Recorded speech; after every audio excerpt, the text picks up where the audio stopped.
The cabin filter is located on the passenger side of the vehicle, behind the glove box. Open the glove box. Unhook the dampener arm. Push in on both sides of the glove box to release the stops. Lower the glove box. Unclip both sides of the housing cover to remove it. Remove the filter frame by pulling outwards. Remove the filter from the tray. There are two rails in the tray that the end folds of the filter need to be behind in order to be secure.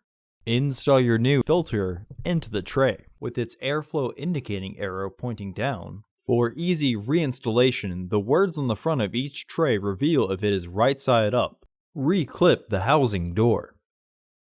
Reinstall the stoppers. Reinstall the dampener arm.